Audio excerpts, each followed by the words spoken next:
कहाँ स्वभाव न कुलहि प्रशंसी कालम डरहि न रण रघुवंशी।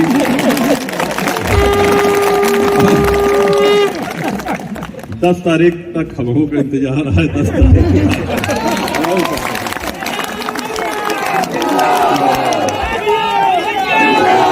और अपने सभी छोटे भाइयों से, सभी नौजवान समर्थकों से भी हम चाहेंगे कि धैर्य के मामले में वो मेरा अनुसरण करें।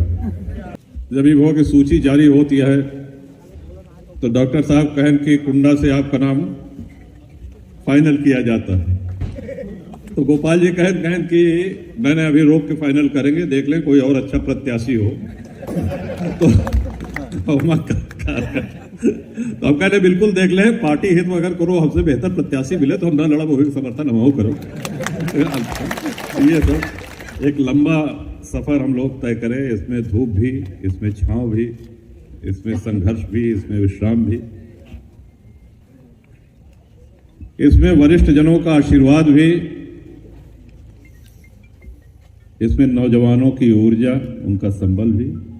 ये सारी चीजें इस उतार चढ़ाव भरे इस यात्रा में ये सहयात्री रहे हैं, जो जिसको जीवन कहते हैं। और आपकी कृपा से, आपके आशीर्वाद से कभी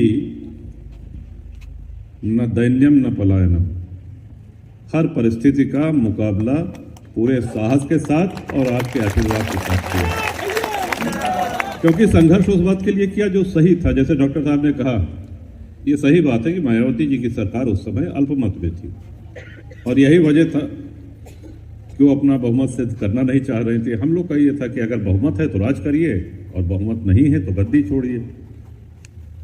तो ऐसी स्थिति में एक लंबा संघर्ष चला। बाकी वो प्रसंग दोहराने की आवश्यकता नहीं है, लेकिन उसमें सबसे रुचिकर 1-2 प्रसंग ऐसे हुए।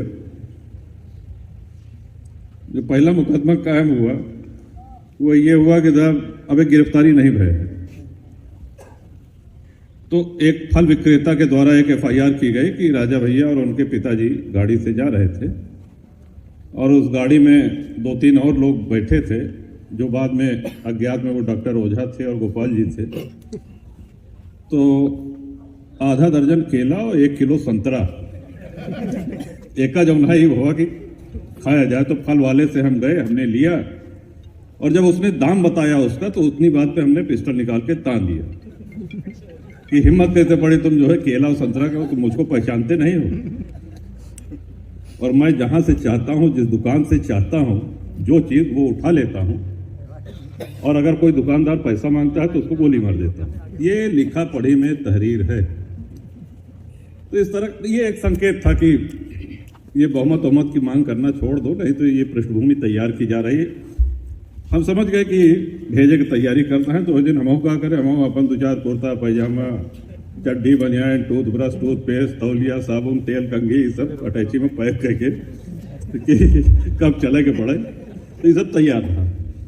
4-6 दिन बाद इस तरह के 1-2-4 और मुकदमे कायम हुए और उसके बाद तो झड़ी लग गई। खैर, लेकिन एक ये विश्वास था कि जिस तरह से समूचे प्रदेश की जनता का आशीर्वाद ये मिला, सम्मानित जनमानस ने हमारे उस संघर्ष को सही माना। किसी भी जनप्रतिनिधि का सबसे बड़ा गुण कह लीजिए, ये सबसे बड़ा कर्तव्य कह लीजिए, ये होना चाहिए कि वो जनसुलभ हो। हमेशा से हमारा ये मानना रहा है। गरीब से गरीब जनता, मजदूर, किसान वर्ग जिनकी कोई सुनने वाला नहीं है, और संपन्न लोग, कहीं पुलिस उत्पीड़न हो, कहीं प्रशासनिक अधिकारी उनकी न सुने, वो कहाँ जाए, वो किसके पास जाए। और बड़ी प्रसन्नता होती है जैसे अपना प्रचार के लिए टीम जाती है, लौट के आओ तो कहा थे कि आज फलाने गांव में गए, 4-5 जने हुआ मिलन, कहें कि आज तक तो राजा भैया को वोट नहीं दे, लेकिन अब की पक्का दे। यही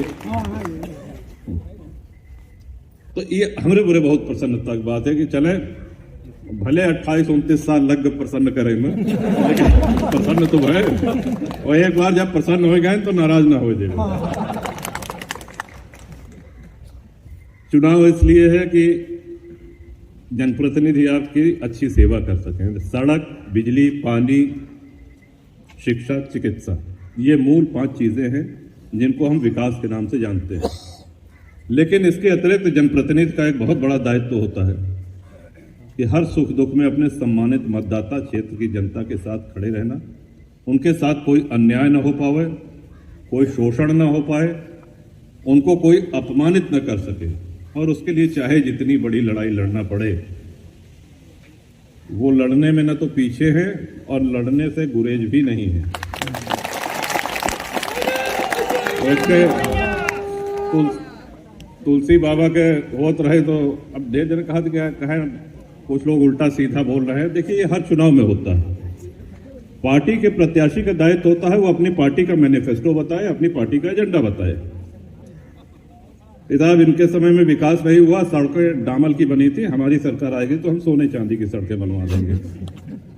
इंडिया मार्ग का नल तो लगा है लेकिन इसमें रत्न जड़ित नहीं है। तो हमारी सरकार आई तो हमारे हीरे मोती जवाहरात ये सब आश्वासन दें, भले पूरा करें न करें तो कुछ तो दीजिए। लेकिन वो सिर्फ हमारी बुराई तक ही केंद्रित होकर के रह जाते हैं। और ये कोई एक प्रत्याशी की हम बात नहीं कर रहे हैं और किसी एक चुनाव की बात नहीं कर रहे हैं। हमेशा आपने देखा होगा कि भाषा की गरिमा और मंच की मर्यादा अपने पूरे राजनीतिक जीवन में हमने आप सबके कारण, आप सबके आशीर्वाद से ये सद्बुद्धि रही है। कहां स्वभाव न कुलहि प्रशंसी, कालम डर न रणरघुवंशी।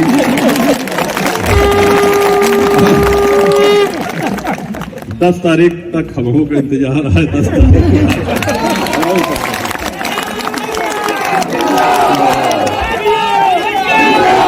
और अपने सभी छोटे भाइयों से, सभी नौजवान समर्थकों से भी हम चाहेंगे कि धैर्य के मामले में वो मेरा अनुसरण करें। धैर्य के मामले में अनुसरण करें। देखें, असल में बात क्या है कि तिरंगा साहब कुंडा पड़िएगी। आप लोगों ने देखा होगा कुंडा को कैसा हाइप करके बता देते हैं कि कुंडा में जाऊं ना है नरभक्षिए रहा थे खाए जाई है, तो ये कह दे तो वो कह दे। हर चीज, कितनी चीजों की शुरुआत अपने यहाँ से हुई है। जो लाल गुलाबी पर्चा दिया जाता है, इसका आविष्कार कुंडा में हुआ। एक पहले कौन नहीं रहा, कहीं नहीं रहा, कभी नहीं था। ये जो सेंटरों पे बोरा धर के और एलएमजी ऊपर लगा के ऐसे जैसे, मतलब पता नहीं। अच्छा, कुंडा का चुनाव हमेशा शांत रहा है, कभी हिंसा नहीं हुई, कभी नहीं हुई। लेकिन ये तत्व जो ऐसे आ जाते हैं, हर चुनाव में ऐसे 2-4 अराजक तत्व आ जाते हैं कि अधिकारी पहले, मतलब उनके ही याद जाऊं कि कुंडा जाता है, पता नहीं कहाँ हो जाए, पूरी पब्लिक हमको मार डाएगी, खाए डाएगी, कहाँ हो जाए। ये एक छवि धीरे धीरे धीरे करके कुंडा से वो कलंक अब दूर हो रहा है। क्योंकि ऐसा हुआ है कि कई अधिकारी ऑब्जर्वर बन के आए हैं, उनके अगर कोई बैचमेट हैं जो हमारे परिचित हैं, उन्होंने कहा कि जरा देखे रहिएगा, गए हैं तो हमका कहा देखे रहा, नहीं देखे रहा, ठीक है। तो ये ऐसे कई लोग, तो एक तो कोई अपने क्षेत्र को बदनाम न करे, अगर नाम नहीं कर सकता है तो बदनाम न करे। और रही बात नाम की, तो प्रतापगढ़ के बाहर जब आप जाएं, दिल्ली, बंबई, भारत के किसी कोने में, हो सकता है हमारी इस बात से आप सहमत हों कि कुंडा के नाम बढ़ाए नहीं हर जगह। और जो कुंडा का नाम लेता है वो सम्मानपूर्वक लेता है। कुंडा की एक और रिकॉर्ड है, एक और कीर्तिमान है,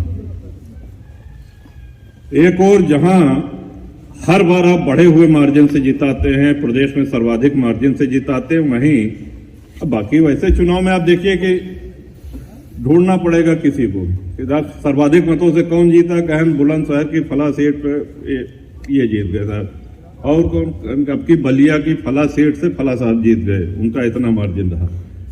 लेकिन लगातार 6 बार ये कीर्तिमान स्थापित करने का रिकॉर्ड सिर्फ और सिर्फ कुंडा का है। और इसके साथ ही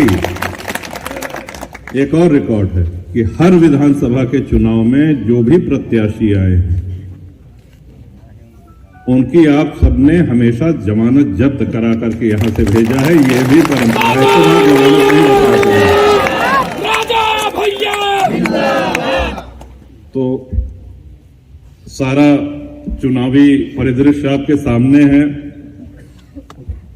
आपकी पार्टी के प्रत्याशी कई जनपदों से लड़ रहे हैं, हर जगह जाना पड़ रहा है और प्रयास है कि हर विधानसभा में पहुंचे। तो ये बड़े अगर बहुत ना आ पाई तो क्षमा करिए। ये चुनाव आपके आपन आए, आपके आपन दल आए, आपन चुनाव समझ के एका लड़े, एका देखें, जो समझ में आवे वैसे करें। हम बहुत बतावे लायक नहीं ना आपके कि ये करें वो करें। आपके सुझाव, आपका चिंतन, आपका मार्गदर्शन सदैव हमारे लिए बहुमूल्य रहा है, उस पर हम चले हैं। और बहुत सी ऐसी सीटें हैं जहां जनसत्ता दल के प्रत्याशी विजय की ओर अग्रसर हैं। आप सबके आशीर्वाद से और अपने कम समय में एक बार पुनः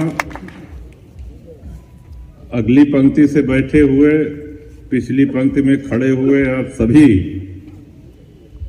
सम्मानित परिवारजनों को, सभी वरिष्ठ जनों को हमारे सादर प्रणाम। और एमा कोनो कहा की आवश्यकता नहीं न, जब कोनो सेवा की आवश्यकता हो, जब कोनो काम निसंकोच आवे, ये आपके घर आए, इतने वर्षों का नाता है। हाँ, एक चीज और पत्रकार बंधु आजकल पूछते हैं, वो आप लोग आए हैं कि साहब बदलाव हो रहा है क्या? बदलाव देखिए, बदलाव किसका होता है? बदलाव सांसद विधायक का होता है, परिवार के सदस्य का बदलाव नहीं होता है।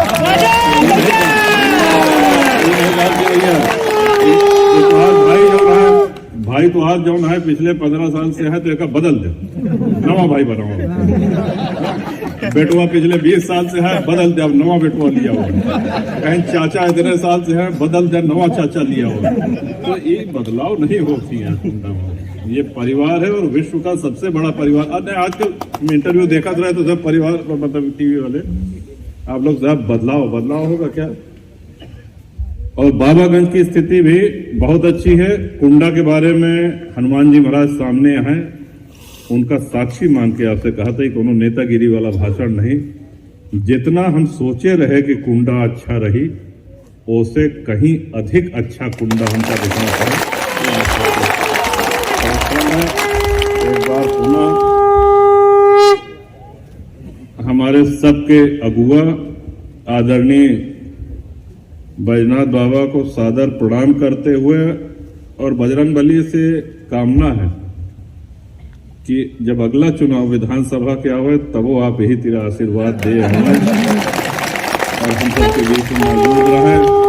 और धन्यवाद डॉक्टर साहब, हमारा टिकट करने के लिए, हमको प्रत्याशी बनाने के लिए, और सभी को हमारे सादर प्रणाम। आज